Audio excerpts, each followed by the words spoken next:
ಜೈ ಶ್ರೀರಾಮ್ ಘೋಷಣೆ ಕೂಗಿದ್ದಕ್ಕೆ ಸಚಿವ ಸಂತೋಷ್ ಲಾಡ್ ಗರಂ ಆಗಿದ್ದಾರೆ. ಸಂತೋಷ್ ಲಾಡ್ ಭಾಷಣ ಮಾಡ್ತಾ ಇದ್ರು. ಈ ಸಂದರ್ಭ ಜೈ ಶ್ರೀರಾಮ್ ಘೋಷಣೆಯನ್ನ ಕೂಗಿದ್ದಾರೆ. ಅಲ್ಲೇ ಇದ್ದಂತ ಕೆಲ ಯುವಕರು. ಶಿವಾಜಿ ಪ್ರತಿಮೆ ಉದ್ಘಾಟನೆ ಕಾರ್ಯಕ್ರಮದಲ್ಲಿ ನಡೆದಿರುವಂತಹ ಘಟನೆ ಇದು. ಬೆಳಗಾವಿ ಜಿಲ್ಲೆಯ ಅಥಣಿಯಲ್ಲಿ ಶಿವಾಜಿ ಪ್ರತಿಮೆ ಅನಾವರಣ ಮಾಡಲಾಗಿತ್ತು.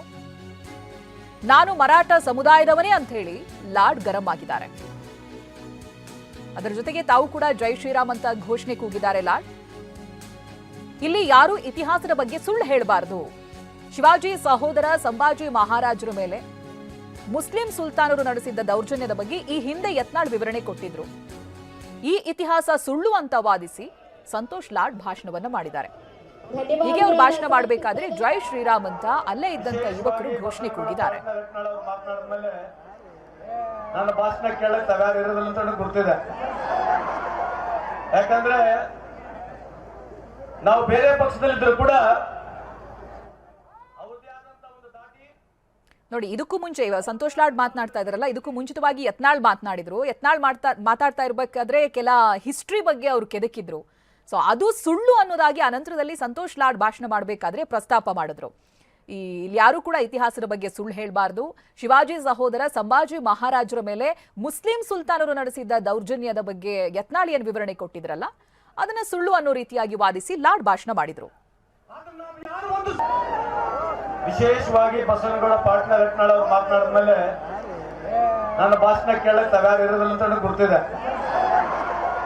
ಯಾಕಂದ್ರೆ ನಾವು ಬೇರೆ ಪಕ್ಷದಲ್ಲಿದ್ರು ಕೂಡ ಅವ್ರದೇ ಆದಂತ ಒಂದು ದಾಟಿ, ಅವ್ರದೇ ಆದಂತ ಒಂದು ಶೈಲಿಯಲ್ಲಿ ಜನಪ್ರಿಯತೆಯನ್ನು ಗಳಿಸ್ಕೊಂಡಿದ್ದಾರೆ. ಏನೋ ಛತ್ರಪತಿ ಶಿವಾಜಿ ಮಹಾರಾಜರು ಮುಸ್ಲಿಂ ವಿರೋಧಿಗಳು, ಮರಾಠರು ಮುಸ್ಲಿಂ ವಿರೋಧಿಗಳು ಅಂತ ಹೇಳಿ ನಮ್ಮ ಹಣೆ ಪಟ್ಟಿಗಳನ್ನ ನಾವು ಕಟ್ಕೊಂಡ್ಬಿಟ್ಟಿದ್ದೀವಿ.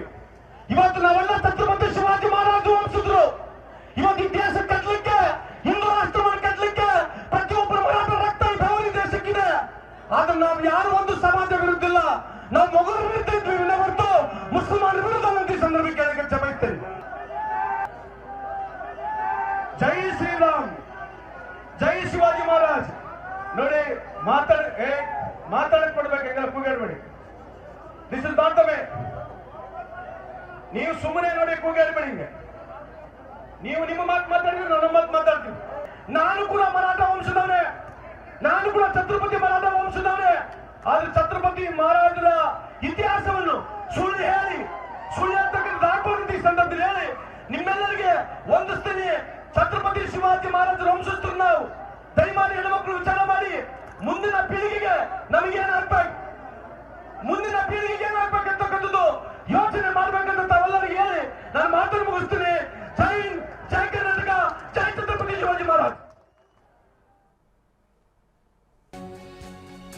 ಕೆಲವರು ಶಿವಾಜಿ ಬಗ್ಗೆ ಏನೇನೋ ಮಾತನಾಡ್ತಾರೆ, ಎಲ್ಲಾ ಇತಿಹಾಸ ಹೇಳ್ತಾರೆ, ಆದ್ರೆ ಟಿಕೆಟ್ ಕೊಡೋದಿಲ್ಲ. ಶಾಸಕ ಯತ್ನಾಳ್ಗೆ ಟಾಂಗ್ ಕೊಟ್ಟಿದ್ದಾರೆ ಸಂತೋಷ್ ಲಾಡ್. ಗ್ರಾಮ ಪಂಚಾಯಿತಿ ಬೇರೆ ಸ್ಥಾನಕ್ಕೆ ಟಿಕೆಟ್ ಕೊಡಲ್ಲ, ಮರಾಠರು ಮುಸ್ಲಿಂ ವಿರೋಧಿ ಅಂತ ಹಣೆ ಪಟ್ಟಿ ಕಟ್ಕೊಂಡಿದ್ದೀವಿ, ಆದ್ರೆ ನಾವು ಮೊಘಲರ ವಿರುದ್ಧ ಇದ್ವು ಅಂತ ಸಂತೋಷ್ ಲಾಡ್ ಹೇಳಿದ್ದಾರೆ. ಆದ್ರೆ ಮರಾಠರು ಮುಸ್ಲಿಮರ ವಿರೋಧಿಗಳಾಗಿರ್ಲಿಲ್ಲ. ಶಿವಾಜಿ ಮಹಾರಾಜರನ್ನ ಮುಸ್ಲಿಂ ವಿರೋಧಿ ಎನ್ನಬಾರದು. ಶಾಸಕ ಯತ್ನಾಳ್ಗೆ ಸಚಿವ ಸಂತೋಷ್ ಲಾಡ್ ಅದೇ ವೇದಿಕೆಯಲ್ಲಿ ನಿಂತು ತಿರುಗೇಟನ್ನ ಕೊಟ್ಟಿದ್ದಾರೆ. ವಿಶೇಷವಾಗಿ ಬಸವನಗೌಡ ಪಾಟ್ನಾ ಯತ್ನಾಳ್ ಅವರು ಮಾತನಾಡಿದ ಮೇಲೆ ನನ್ನ ಭಾಷಣ ಕೇಳಕ್ ತಯಾರು ಇರೋದಿಲ್ಲ ಅಂತ ಗೊತ್ತಿದೆ. ಯಾಕಂದ್ರೆ ನಾವು ಬೇರೆ ಪಕ್ಷದಲ್ಲಿದ್ರು ಕೂಡ ಅವ್ರದೇ ಆದಂತ ಒಂದು ದಾಟಿ, ಅವ್ರದೇ ಆದಂತ ಒಂದು ಶೈಲಿಯಲ್ಲಿ ಜನಪ್ರಿಯತೆಯನ್ನು ಗಳಿಸ್ಕೊಂಡಿದ್ದಾರೆ. ಏನೋ ಛತ್ರಪತಿ ಶಿವಾಜಿ ಮಹಾರಾಜರು ಮುಸ್ಲಿಂ ವಿರೋಧಿಗಳು, ಮರಾಠರು ಮುಸ್ಲಿಂ ವಿರೋಧಿಗಳು ಅಂತ ಹೇಳಿ ನಮ್ಮ ಹಣೆ ಪಟ್ಟಿಗಳನ್ನ ನಾವು ಕಟ್ಕೊಂಡ್ಬಿಟ್ಟಿದ್ದೀವಿ. ಇವತ್ತು ನಾವೆಲ್ಲ ಛತ್ರಪತಿ ಶಿವಾಜಿ ಮಹಾರಾಜರು ವಂಶಿದ್ರು. ಇವತ್ತು ಇತಿಹಾಸ ಕಟ್ಟಲಿಕ್ಕೆ, ಹಿಂದೂ ರಾಷ್ಟ್ರವನ್ನು ಕಟ್ಟಲಿಕ್ಕೆ ಪ್ರತಿಯೊಬ್ಬರು ಮರಾಠ ರಕ್ತ ಬೆವರಿ ದೇಶಕ್ಕಿದೆ. ಆದ್ರೆ ನಾವು ಯಾರು ಒಂದು ಸಮಾಜ ವಿರುದ್ಧ ಇಲ್ಲ, ನಾವು ಮೊಘಲರ ವಿರುದ್ಧ ಇದ್ವಿ ಹೊರತು ಮುಸಲ್ಮಾನರ ವಿರುದ್ಧ ಅಂತ ಈ ಸಂದರ್ಭಕ್ಕೆ ಹೇಳಕ್ಕೆ ಬಯಸ್ತೇನೆ. ವಿಶೇಷವಾಗಿ ಬಸವನಗೌಡ ಪಾಟ್ನಾ ಅಗ್ರೆಸಿವ್ ಆಗಿ ಮಾತನಾಡ್ತಾ ಇದ್ರು. ಯತ್ನಾಳ್ ಏನ್ ಹೇಳಿದ್ರು, ಆ ಇತಿಹಾಸ ಸುಳ್ಳು ಅನ್ನೋದಾಗಿ ಮಾತನ್ನ ಪ್ರಾರಂಭ ಮಾಡ್ತಾರೆ ಸಂತೋಷ್ ಲಾಡ್. ಕೆಲವರು ಶಿವಾಜಿ ಬಗ್ಗೆ ಏನೇನೋ ಮಾತನಾಡ್ತಾರೆ, ಇತಿಹಾಸ ಏನೋ ಹೇಳ್ತಾರೆ, ಆದ್ರೆ ಟಿಕೆಟ್ ಕೊಡಬೇಕಾದಂತ ಸಂದರ್ಭ ಅವ್ರಿಗೆ ಟಿಕೆಟ್ ಕೊಡೋದಿಲ್ಲ ಅನ್ನೋದಾಗಿ ನೇರವಾಗಿ ಯತ್ನಾಳ್ಗೆ ಟಾಂಗ್ ಅನ್ನ ಕೊಟ್ಟಿದ್ದಾರೆ. ಮರಾಠರು ಮುಸ್ಲಿಂ ವಿರೋಧಿ ಅನ್ನುವಂತ ಹಣೆಪಟ್ಟಿಯನ್ನ ಕಟ್ಕೊಂಡಿದ್ದೀವಿ ಅನ್ನೋದಾಗಿಯೂ ಕೂಡ ಪ್ರಸ್ತಾಪ ಮಾಡಿದ್ರು.